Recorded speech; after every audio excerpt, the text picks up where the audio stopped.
believe, doesn't it feel better to believe? It feels way better to believe than not to believe. It feels way better to believe in what you want.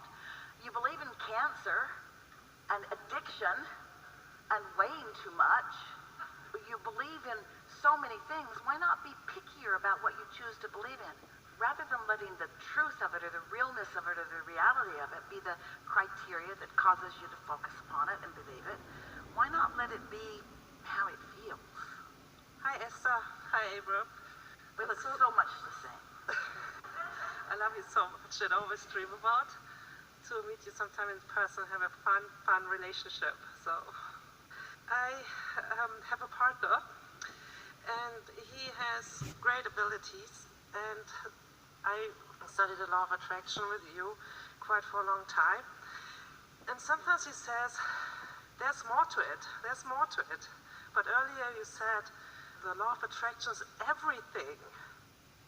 Well, the law of attraction is the basis through which never-ending things will come. Okay. But is he saying that there's more to the understanding? Yes, there is. Just this week, Esther understood firsthand the difference in the way it feels to do a focus wheel and the difference in the way it feels to break loose of the resistance of trying to clean something up and going to a dream that has no resistance and soaring. It felt like going through a portal in time or a portal of creation. She's been at this a long time, and every day there's more.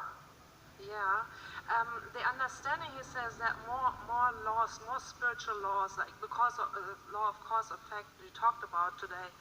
But he says there's also the law of intention, and that is also the law of attraction. When we first began, we defined 3 laws. The law of attraction, the law of deliberate intention, or the law of deliberate creation, and the law of allowing. But deliberate intention is not a law. It is an activity. It is a focus. It is a tool. The art of allowing is not a law. It's an accomplishment of a vibration. The law of attraction is a law. And while there are other laws, like the laws of inertia and the laws of gravity and the laws of physics, there are lots of laws which just means they are consistent. When we talk about a law, we mean it's consistent, and no matter how you come at it, it will continue to stand. You won't be able to find a way of shaking any part of it loose from its basis, because it was solid at its basis, and everything that grows from it is too. You know what causes something to be a law? Enough have bounced it into enough vortices, and enough non-physical energy have focused upon it that it remains consistent throughout all time and eternity. Okay, so I'm on the right path. I'm going to continue. Well, what your partner is talking about is there is the law, and then there is understanding of the law. There's the law, and then there's the deliberate application of the law. That's why we talk unendingly about making the association between what you're thinking and feeling and what's manifesting. And when you start making that association, then you get it. Then you finally understand why every single thing comes to you. And then you finally understand why every single thing comes to everyone else. Esther's wondering, why am I having these experiences with my new house? Well, part of it is because of expectation of troubles with the new house. Part of it is because she's a teacher, and the man who is the main contractor was not the main contractor when she first started the house, but that main contractor went to work somewhere else, and so someone who is not quite prepared became her contractor. And so he benefits so much. Esther so much wants to teach him that all he has to do is be clear about what he wants, and it will go easier. But because he's not really clear about what he wants, or because he doesn't expect people to respond to him, they don't. So when he sets an appointment, it usually falls through. When he asks a subcontractor to do something, they usually don't come. And so Esther's wanting to show him that if you're clear about what you want, they will come.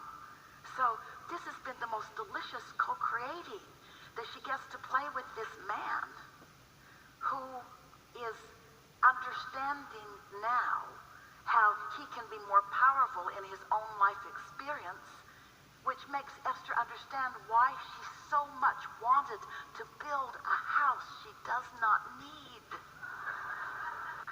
Because she gets to play. She gets to play with the contractors and the subcontractors, but most of all, she gets to demonstrate in real time how things come about. What more fun in all of the universe could there be than that? Yeah. Okay. Another question, and you said nothing is off limits. Just that one thing. Huh? Spiritual warfare, is that something that exists? Is it Only in the mind of one who wages it. Well, we've been talking about spiritual warfare all day today. I want it, but that's spiritual warfare. I want it, but I don't believe I can have it. I love you, but I hate you. That's spiritual warfare. Any thought that you think that goes in opposition to who you really are and what you really think, we think spiritual warfare is a very good label for that. But to look for the pile of those that are evil, that does not exist. All warfare is self-inflicted. It's hard to accept that because sometimes when somebody comes running at you with a weapon, it looks like they are the aggressor. But there is no assertion in this universe. It is all attraction. It is all attraction. It is all attraction. How can somebody say, when they're spiritually inclined, I can create in somebody else's experience? Is it by them speaking out something to where the other person believes and that it Yes, comes? which we would call not creating their reality, but influencing it through the clarity of your own. That's what a healer is doing. He is seeing wellness even though the one receiving the healing is sick. But if the healer sees wellness and is not having spiritual warfare with himself, then in that alignment with source energy, he can influence for a time the healing. And then Jesus said, go forth and tell no one, because he knew if you went home and talked about it, they'd talk you right back into your sickness. Really? That button came off my shorts. Yeah, okay. So opening people up, letting them relax into the receiving mode before or during the Reiki session or healing session is a very, very good thing. It's very helpful. And when you feel inclined, and sometimes you will and sometimes you don't, which means sometimes they're ready and sometimes they aren't. But you could suggest blue glass feathers and butterflies and see what happens next by helping them to understand that when they hold thoughts of no resistance, that those things come fast. And when they show themselves that, then they've got it. As we stand here with Esther's permission, utilize her apparatus to explain, to communicate, to enjoy, someone sitting in the audience could conclude that this is just a very eager girl who is really sure about her opinions and is presenting them with some effectiveness. We can get how you might come away feeling only that. But if you have heard something that makes you think that maybe meditation might be a good idea, so you manage to quiet your mind and stop resistance, which allows your vibration to rise. So you're in the receiving mode without really even knowing that you are, but then you get an impulse, and you follow the impulse, and you get the great effect from that cause of that vibration. Now you have knowing. Now you understand how it works. And if you can do it with one thing, you can do it with all things. It's just that some things you have more resistance within you. You have more spiritual warfare going on within you on some subjects than others. Only because you've practiced the what is longer. If you were born into a family who was without resource and talked about it all the time and condemned everyone who had resources, it's likely that that's the way you feel. And it's also likely that resources come very hard to you. If you were raised in an environment where they say only those who work very hard and suffer mightily can receive abundance, then you might have abundance, but you may be paying a very big price to have it. And so what you believe happens to you. And we just want to shake loose your thinking about that you can change your beliefs. But if you need to change the circumstances so that you can believe, if I look at that and I don't like it, then I'm calling it to me. If I look at that and I do like it, then I'm calling it to me. Whatever you give your attention to, you call it to you. And so once you get that simple, consistent tenet of the law of attraction, once you get that down, then all the mysteries go away. Can you tell me how well am I doing in keeping my vibration up? Sometimes I feel good. So often when I'm alone, I feel really the best. Do you know what that means? If you feel best when you are alone, what that means is you don't have very much spiritual warfare going on within you. You're not weighing the pros and the cons and the pluses and the minuses. You're not beating upon yourself. But it also means that there are things about others that bug you. Yeah. And so when you observe those things, then you introduce the resistance into your experience. And so the answer to your question is you're doing extremely well. Another answer to your question is you know that by the way that you feel. You know that because you more consistently feel good. You feel elation, you're high on life, you feel eager about things. These are all indicators that let you know how you're doing. But another answer is you're not always feeling like that, which means another answer, your guidance system is working, which means that's the way you want it. You want the negative emotion to be the indicator that lets you know that there's some resistance in there. It also means that there's something that you really want that's right here in front of you. If you have a little negative emotion, that just means that there's something that you want, sort of, that you're contradicting. If you have strong negative emotion, that means there's something that you really, really want that you are really in opposition to. We know that you know the answer. We're happy to give you our perspective of your vibration. You are glowing.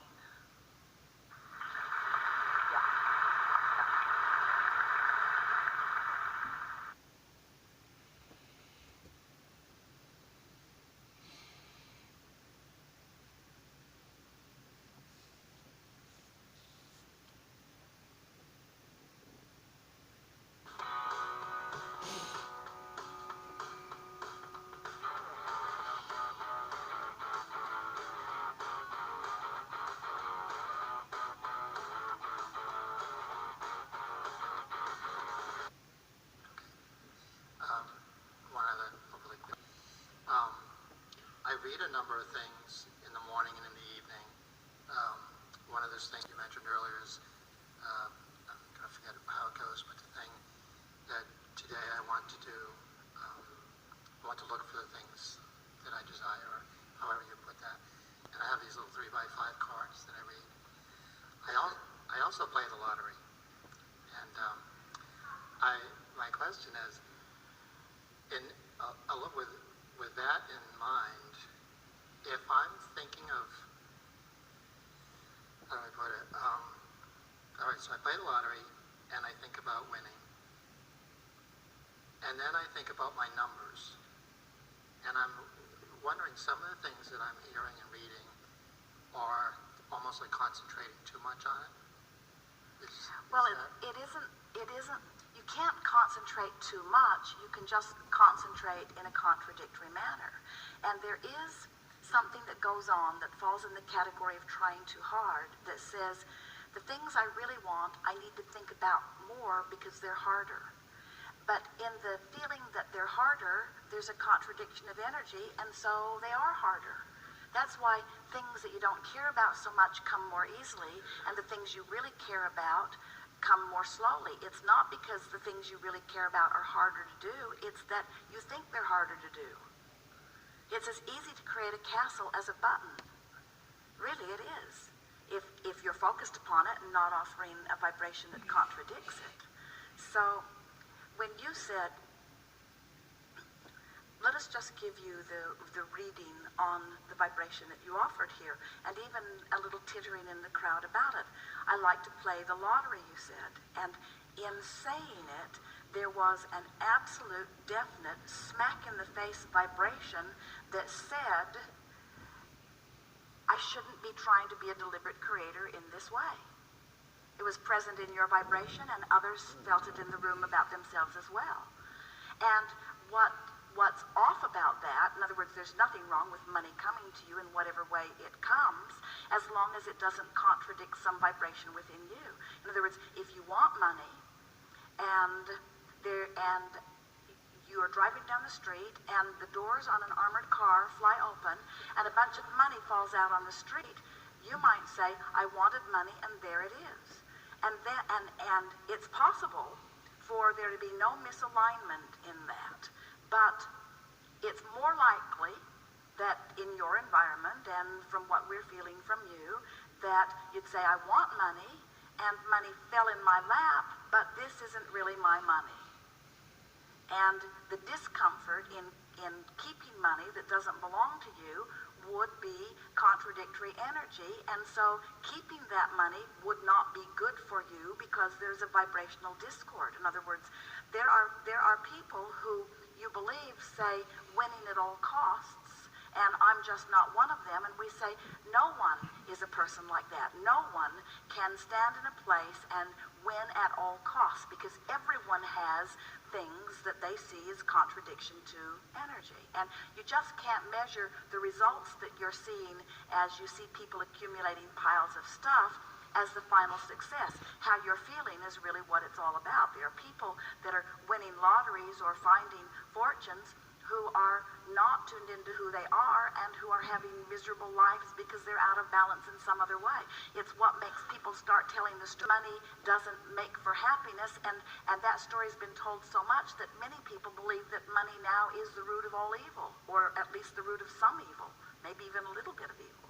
And so what we are suggesting to you is you've just got to sort out how you feel. We would never say to you that winning the lottery is unlikely or illogical or improper. In other words, the lottery is the lottery, and there are people who win money with the lottery.